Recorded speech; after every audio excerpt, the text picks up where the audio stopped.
नमस्ते। तो यस, जैसे कि मैंने प्रॉमिस किया था कि कुल देवी देवताओं के बारे में मैं बहुत जल्दी वीडियो बनाऊंगी डिटेल की सिम्टम्स क्या हैं कि हमारे कुल देवी देवता हमसे रूठे हुए हैं, हमसे रुष्ट हैं। आज ये वीडियो इसी के बारे में है। शुरू करते हैं इसको। ओके, सबसे इम्पॉर्टेंट थिंग जानने के लिए कि हमारे कुल देवी देवता हमसे रुष्ट हैं वो क्या है।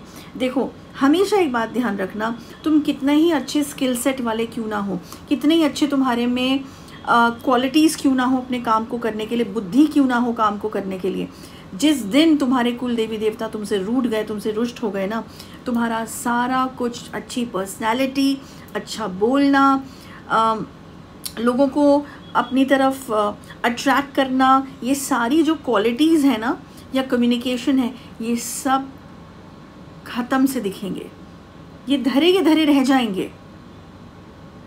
यस, ये सच बात है गाइस। कुल देवी देवता हमारे कुल से जुड़े नियरेस्ट हमारे देवताज होते हैं, हमारे डिवाइन एनर्जीज होती हैं हमारे, जो हमें प्रोटेक्ट करती हैं हमारे कुल को, तभी उन्हें कुल देवी देवता कहा जाता है। और अगर वो तुमसे रुष्ट हो गई, तुमसे रूठ गई, तुमसे दूर चली गई, तो तुम्हारे काम बनने, जैसे पितरों के लिए होता है ना, पितृ देवताओं को भी कहते हैं के बारे में कहा जाता है कि अगर ये रूठ गए तो कोई काम नहीं होगा। सिमिलरली जो कुल देवी देवताज हैं, इनकी ब्लेसिंग्स अपने ऊपर होना बहुत ज़रूरी है। तुम समझ भी नहीं पाओगे, लॉजिक भी नहीं लगा पाओगे, साइंस तो बिल्कुल भी कहीं से लॉजिक नहीं निकाल पाएगी कि किस हद तक तुम्हारे कुल देवी देवता तुमको प्रोटेक्ट करते हैं। स्पेशली आज भी उत्तराखंड में, साउथ ऑफ इंडिया में कुल देवी देवताओं की बहुत मान्यता है। और हर कुल के एक कुल देवी या देवता तो ज़रूर होते हैं, लेकिन आज के टाइम पे, मॉडर्न टाइम पे, जब सब लोग पढ़े लिखे हैं, science, technology, wifi, now even AIs, ये जब आ गए हैं, तो हम इन सब चीज़ों को अंधविश्वास मानने लगे हैं। हम इन चीज़ों को ऐसे मानने लगे हैं कि अगर हम पढ़े लिखे हैं तो अरे ये तो अंधविश्वास है, ये तो सच नहीं है, ये तो अनपढ़ लोगों की बातें हैं, नहीं, ऐसा नहीं है गाइस। हमारी एंशिएंट चीज़ों में बहुत ज़्यादा डेप्थ हुआ करती थी और है। हम भूल गए हैं, ये जनरेशन भूल गई है, क्योंकि sense of modernism, sense of superiority, अपने को ज़्यादा समझना, ये सब चीज़ें, सुपीरियर होना, ये सब आ चुका है। और यही रीज़न है कि आज ब्लैक मैजिक से लेके, नेगेटिव एनर्जी से लेके, ऑरा ख़राब होने से लेके, दिमाग ख़राब होने से लेके, ये सब जो चल रहा है ना कलयुग टाइम्स का, जो साइड इफ़ेक्ट्स, यही रीज़न है कि हम अपने पितरों को, अपने कुल देवी देवता, उसको अपने जो एनर्जीज़ हैं हमारी सनातन धर्म की स्ट्रॉन्ग एनर्जीज़ जो हमारी प्रोटेक्शन के लिए हैं, हम चाहे धागा लगाना, तिलक लगाना, ये सब भूल गए हैं। ये सब चीज़ों को हमने क्या शब्द इस्तेमाल करूं कि बहुत ज़्यादा निचले स्तर में डाल दिया है कि अरे ये तो सिर्फ जो गांव के लोग होते हैं वो करते हैं, हम तो कॉर्पोरेट्स में काम करते हैं, हम तो बेस्ट ऑफ MNCs में हैं, हम ये सब चीज़ें वाई, ये तो हमारे लिए ज़रूरी नहीं है। ऐसा नहीं है। टॉपिक में वापस आते हुए, कुल देवी देवता अगर नहीं खुश हैं, तुम कितनी ही मेहनत कर लो, तुम कितने ही एफर्ट कर लो, अब मैं ये नहीं कहना चाह रही हूँ कि तुम मेहनत करना छोड़ दो, नहीं, लेकिन आज हम एक जिस टॉपिक के बारे में बात कर रहे हैं, हम उसी रेलेवेंस के बारे में बात करेंगे कि अगर तुम हार्डवर्क कर भी रहे हो ना, हार्डवर्क तो करना ही है, लेकिन वो तुम्हें आउटकम नहीं देगा उस तरीके का, तुमको सक्सेस नहीं देगा, तुम्हारी ग्रोथ नहीं होगी, मॉनेटरी टर्म्स में भी ग्रोथ नहीं होगी, फिनेंशियल लॉसेस होंगे, फिनेंशियल गेन्स नहीं होंगे। अब कई बार यही चीज़ें जो होती हैं, पितृ दोष की, या पितरों का रूठना, या कुल देवी देवताओं का रूठना, ये कन्फ्यूजन क्रिएट कर देता है ब्लैक मैजिक। लोग सोच लेते हैं कि ब्लैक मैजिक है, इसीलिए हमने केस स्टडी जो रखी है कि उसमें क्लियरली पता चल जाता है कि ये ब्लैक मैजिक है, या ये कुछ पितृदोष है, या ये कुल देवी देवताओं का रुष्ट होना है, क्योंकि सिम्टम्स बहुत सिमिलर होते हैं।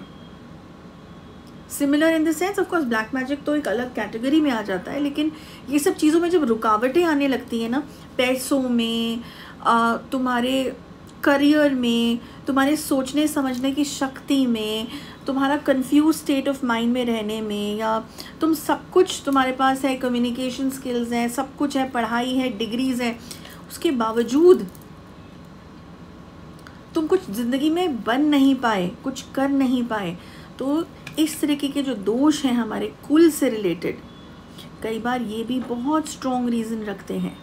जो लोग उत्तराखंड से हैं, जो लोग साउथ इंडिया से हैं, वो तो आज भी अपने कुल देवी देवताओं के मंदिरों में जाते हैं हर साल। अगर नहीं भी जा पा रहे तो घर में स्थान दिया हुआ है और वहाँ उनके नाम का दिया जलता है, पूजा होती है, या फिर चढ़ावा भिजवाया जाता है गांव में अगर नहीं जा पा रहे। ये सब चीज़ें फॉलो करनी चाहिए गाइस।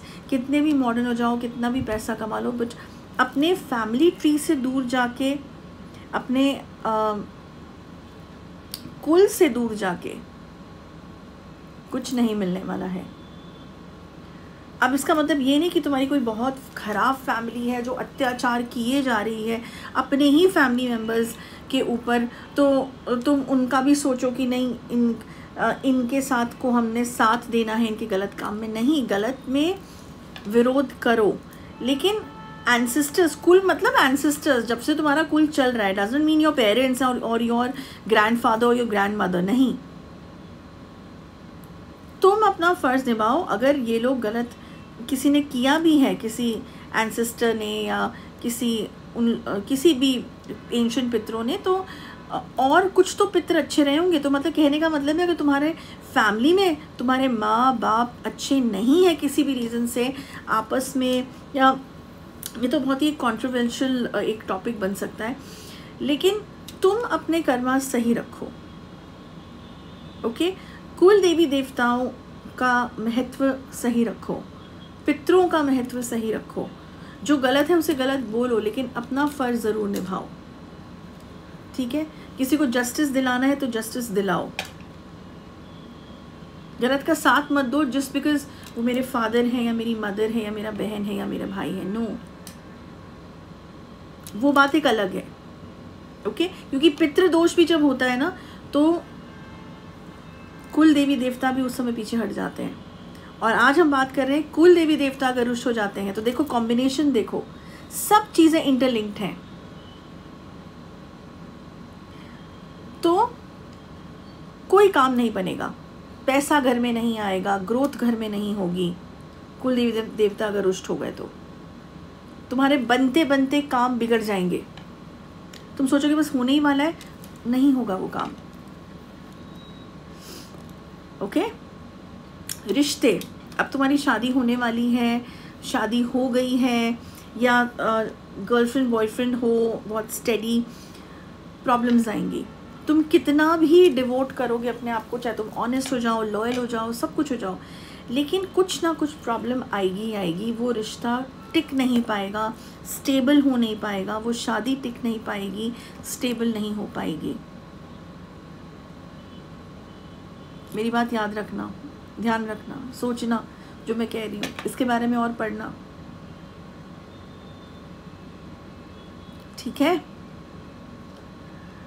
सोशली चीज़ें ठीक नहीं रहेंगी, फिनेंशियली ठीक नहीं रहेंगी, रिलेशनशिप वाइज ठीक नहीं रहेगी। अब आ जाओ हेल्थ पे, कोई ना कोई हेल्थ की प्रॉब्लम घर में किसी ना किसी को लगी रहेगी। हेल्थ में पैसा जाता रहेगा ठीक कराने में, हॉस्पिटल्स में, दवाइयों में। कई बार है बीमारी समझ में आ जाएगी, कभी कभी है बीमारी समझ में नहीं आएगी। ये सारी चीज़ें जो है ना, अब इन सब चीज़ों में हमेशा साइंटिफिक अप्रोच ढूंढना छोड़ दो। साइंस जहाँ ख़त्म होती है ना, वहाँ से ये सब चीज़ें स्टार्ट होती हैं। हर चीज़ में लॉजिक ढूंढना छोड़ दो। आधे से ज़्यादा लोग तो इसलिए ख़त्म हो रहे, अपने दिमाग से उनकी ज़िंदगियाँ ख़राब हो रही हैं, क्योंकि आज की जनरेशन बहुत प्राउड मोमेंट सोचती है कि नहीं, हम तो साइंटिफिक लॉजिक जानना चाहते हैं। अच्छी बात है, बट नॉट एवरीथिंग साइंस अभी प्रूव कर पाया है। मैं ये नहीं बोल रही कि अंधविश्वासी बन जाओ, लेकिन जो हमारी एंशिएंट चीज़ें हैं उनकी तो कम से कम रिस्पेक्ट करो। बहुत ज़रूरी है कुल देवी देवताओं से, अपने कुल से जुड़े रहना। ओके, तो ये कुछ सिम्टम्स हैं जो मैंने बताए। अगर ऐसे सिम्टम्स हो रहे हैं तो तुरंत अपनी केस स्टडी करवाएं, उसमें सब चीज़ें जो हैं पता चल जाती हैं कि केस स्टडी के माध्यम से कि क्या प्रॉब्लम है, कब से प्रॉब्लम है, क्या करना है, क्योंकि हर एरिया के कुल देवी देवता अलग होते हैं, उनके पुजारीज अलग हैं, तो वो एक अलग सेपरेट टॉपिक है जिसके बारे में भी मैं कभी वीडियो बनाऊंगी। बट कुल देवी देवताओं से जुड़े रहें। नहीं जा पा रहे हैं अगर, तो पूजा की ऑफरिंग ज़रूर भिजवाएं, उनको अपने घर में स्थान दें। एंड जब तक उनकी ब्लेसिंग्स नहीं मिलेंगी तब तक लाइफ में नहीं ग्रो कर पाओगे। मेहनत तो सबको करनी है, लेकिन मेहनत करते हुए भी वो चीज़ नहीं पा पाओगे, वो डेजिग्नेशन लाइफ में नहीं पा पाओगे जो उनकी ब्लेसिंग्स के साथ होंगी, पितृ और कुल देवी देवतास। ठीक है, बस इतना ही इस वीडियो में। नेक्स्ट वीक एक इम्पॉर्टेंट टॉपिक और लेके मैं आऊँगी। तब तक के लिए गुड बाय। जय माँ काली, जय माँ कामाख्या, जय कृष्ण काली माँ।